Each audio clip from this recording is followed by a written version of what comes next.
شروع کرتا ہوں اللہ تعالیٰ کے نام سے جو بڑا مہربان نہایت رحم والا ہے۔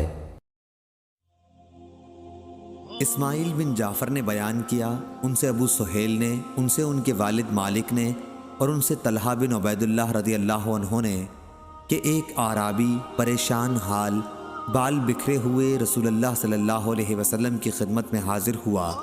اس نے پوچھا، یا رسول اللہ صلی اللہ علیہ وسلم، بتائیے مجھ پر اللہ تعالیٰ نے کتنی نمازیں فرض کی ہیں؟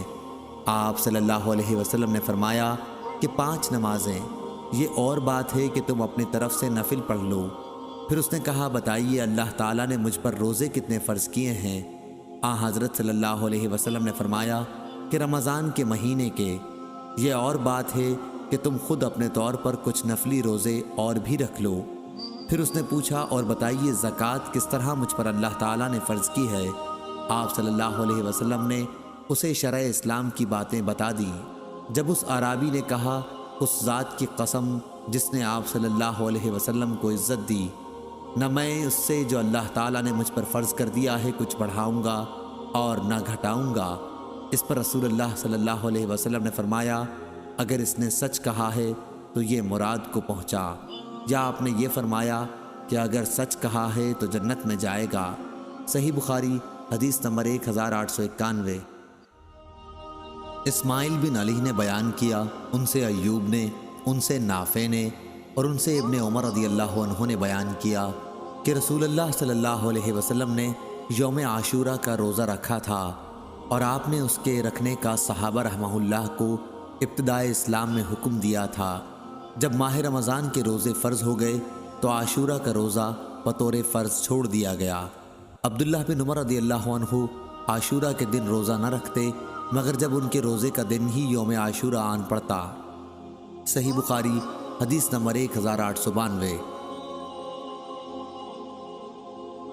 لیث نے بیان کیا، ان سے یزید بن ابی حبیب نے، اور ان سے اوراق بن مالک نے بیان کیا، انہیں عروہ نے خبر دی کہ ام المومنین عائشہ رضی اللہ عنہا نے فرمایا، قریش زمانہ جاہلیت میں عاشورہ کا روزہ رکھتے تھے، پھر رسول اللہ صلی اللہ علیہ وسلم نے بھی اس دن روزے کا حکم دیا۔ پھر رسول اللہ صلی اللہ علیہ وسلم نے فرمایا کہ جس کا جی چاہے یوم عاشورہ کا روزہ رکھے اور جس کا جی چاہے نہ رکھے۔ صحیح بخاری حدیث نمبر 1893۔ عبداللہ بن مسلمہ قامبی نے بیان کیا، ان سے امام مالک نے، ان سے ابو زناد نے، ان سے اعرج نے، اور ان سے ابو ہریرہ رضی اللہ عنہ نے کہ رسول اللہ صلی اللہ علیہ وسلم نے فرمایا، روزہ دوزخ سے بچنے کے لیے ایک ڈھال ہے، اس لیے روزہ دار نہ فحش باتیں کرے اور نہ جہالت کی باتیں، اور اگر کوئی شخص اس سے لڑے یا اسے گالی دے تو اس کا جواب صرف یہ ہونا چاہیے کہ میں روزہ دار ہوں۔ یہ الفاظ 2 مرتبہ کہہ دے، اس ذات کی قسم جس کے ہاتھ میں میری جان ہے، روزہ دار کے منہ کی بو اللہ کے نزدیک مشک کی خوشبو سے بھی زیادہ پسندیدہ اور پاکیزہ ہے۔ اللہ تعالیٰ فرماتا ہے، بندہ اپنا کھانا پینا اور اپنی شہوات میرے لیے چھوڑتا ہے، روزہ میرے لیے ہے اور میں ہی اس کا بدلہ دوں گا، اور دوسری نیکیوں کا ثواب بھی اصل نیکی کے 10 گنا ہوتا ہے۔ صحیح بخاری حدیث نمبر 1894۔ جامع بن راشد نے بیان کیا، ان سے ابو وائل نے، اور ان سے حذیفہ رضی اللہ عنہ نے کہ حضرت عمر رضی اللہ عنہ نے پوچھا، فتنے کے متعلق رسول اللہ صلی اللہ علیہ وسلم کی حدیث کسی کو یاد ہے؟ حذیفہ رضی اللہ عنہ نے بیان کیا کہ میں نے سنا ہے، آپ صلی اللہ علیہ وسلم نے فرمایا تھا کہ انسان کے لیے اس کے بال بچے، اس کا مال اور اس کے پڑوسی فتنہ، آزمائش و امتحان ہے، جس کا کفارہ نماز، روزہ اور صدقہ بن جاتا ہے۔ عمر رضی اللہ عنہ نے کہا کہ میں اس کے متعلق نہیں پوچھتا، میری مراد تو اس فتنے سے ہے جو سمندر کی موجوں کی طرح امڈ آئے گا۔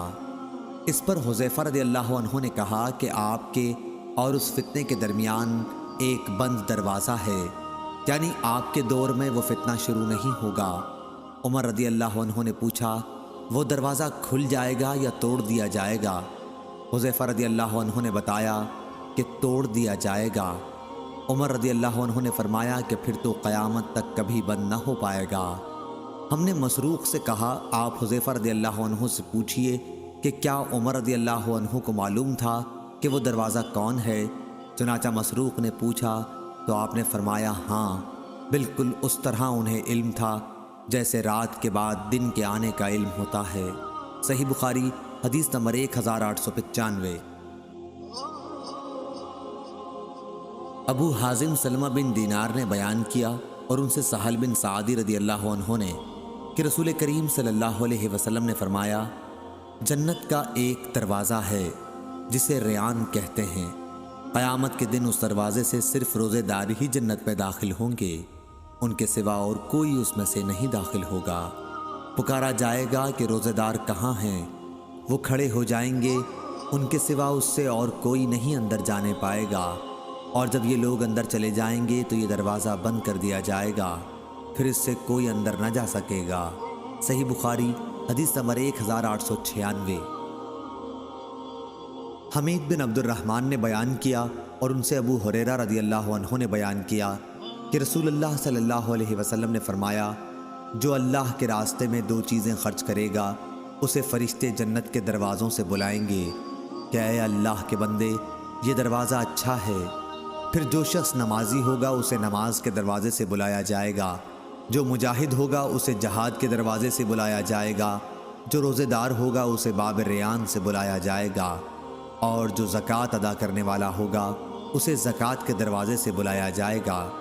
اس پر ابو بکر رضی اللہ عنہ نے پوچھا میرے ماں باپ آپ صلی اللہ علیہ وسلم پر فدا ہوں یا رسول اللہ صلی اللہ علیہ وسلم، جو لوگ ان دروازوں میں سے کسی ایک دروازے سے بلائے جائیں گے مجھے ان سے بحث نہیں، آپ یہ فرمائیں کہ کیا کوئی ایسا بھی ہوگا جسے ان سب دروازوں سے بلایا جائے گا؟ آپ صلی اللہ علیہ وسلم نے فرمایا کہ ہاں، اور مجھے امید ہے کہ آپ بھی انہی میں سے ہوں گے۔